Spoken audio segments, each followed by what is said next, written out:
सुना सुनावा तोहके बना के लैली कनिया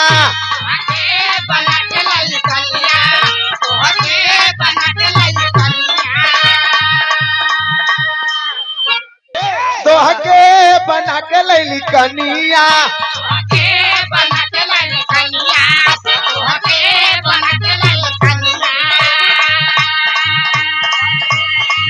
काझेल खातिर परसनिया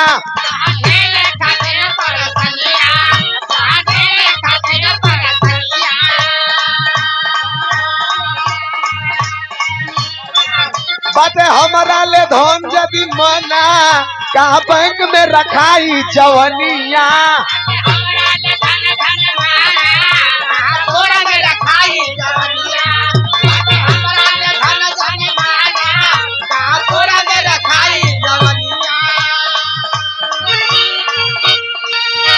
सुना हाँ सुनावा मन में जे तोहरा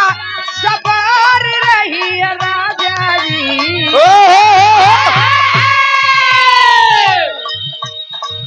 मन में जे तोहरा सवार रही राजा जी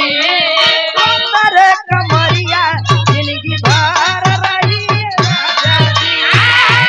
तेरे कमरिया जिंदगी भर रहे राजा जी तेरे कमरिया जिंदगी भर रहे राजा।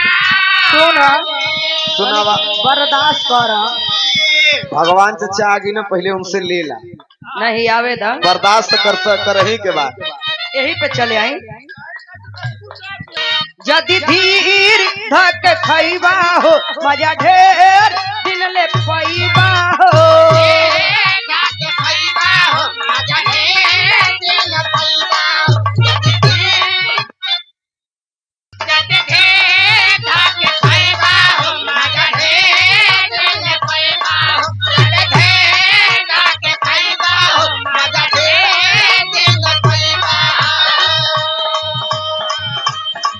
यदि धीर धक खैबा हो मजा ढेर दिन ले पैबा हो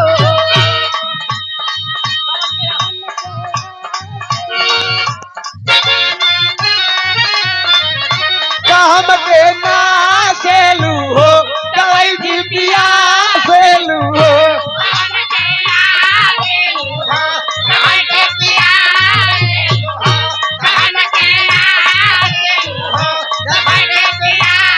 अच्छा तो सुना हाँ सुनावा कामा बिगड़ला गटार रही राजा जी अच्छा अच्छा कामा बिगड़ला गटार रही राजा जी कातर कमरिया जिंदगी भर रही राजा जी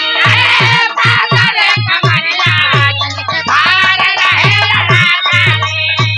कातर कमरिया जिंदगी भर रहे राजा जी। सुना अब इनके भौजाई मानी ले ले है ए भौजी एक